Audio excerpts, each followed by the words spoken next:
Kamakailan lang nang nag-trending sa social media ang pagluha ng actress-politician na si Angelica de la Cruz sa kasal ng kapatid na si Mika de la Cruz kay Nash Aguas. Parehong naging emosyonal ang celebrity couple na sina Nash Aguas at Mika de la Cruz habang ikinakasal sa isang bonggang events place sa Tagaytay City. Hindi napigilan ng bagong kasal ang maluha nang magpalitan ng idol nitong nakaraang May 18 sa Adriano's Events Place and Prayer Garden sa Tagaytay City.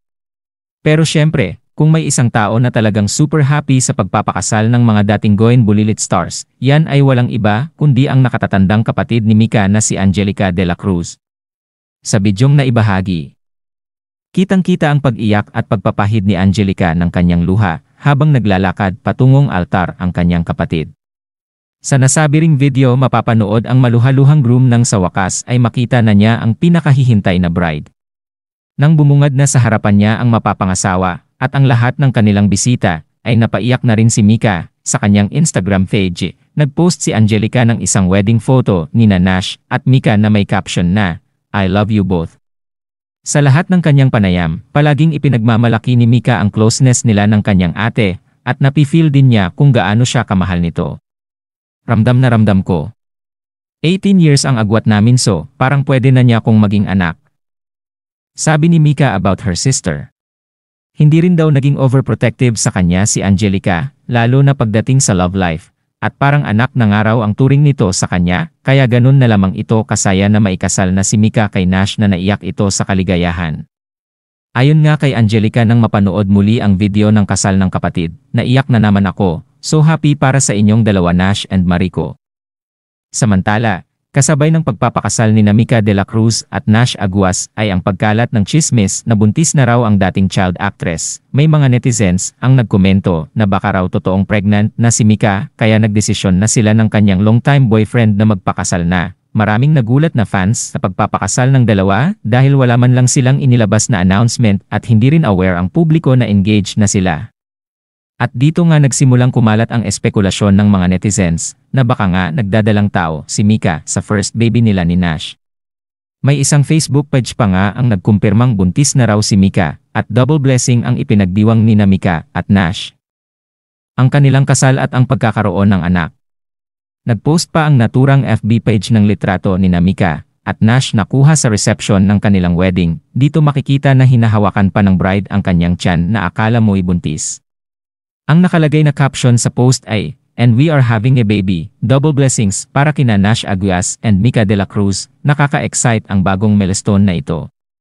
Kasunod nito ang pagde-deny naman ng ate ni Mika na si Angelica de la Cruz sa kumakalat na balitang buntis na ang kanyang kapatid kaya agad na nagpakasal kay Nash Aguas.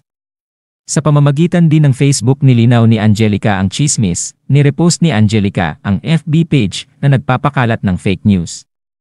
Mensahe ni Angelica, "My sister is not pregnant po. Please make sure na totoo bago po kayo mag-post. Salamat. How I wish totoo. Mika de la Cruz please baby girl wala pa tayo babae sa family." Anya pa, paglilinaw ng aktres.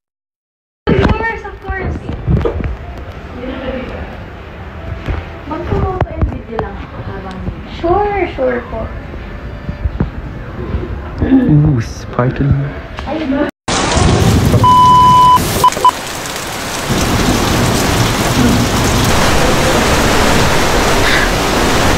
Mabilis lang tayo sa bagsakan. Thank you. Sige na ako. Guys ka na?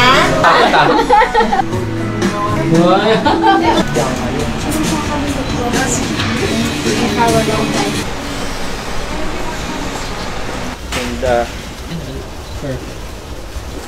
alright, thank you. Iyon! Asusme! Ay, ang ganda!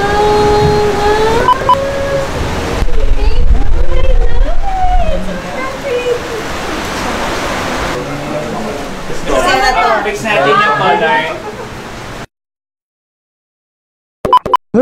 Sana siya yung pakiramdam ng lakamay kanina. Pinakamagandang pakiramdam sa lahat. Grabe, doon ako nagulat na parang ako pa ata ang hindi makakaraos dito. Wow, pawis ah!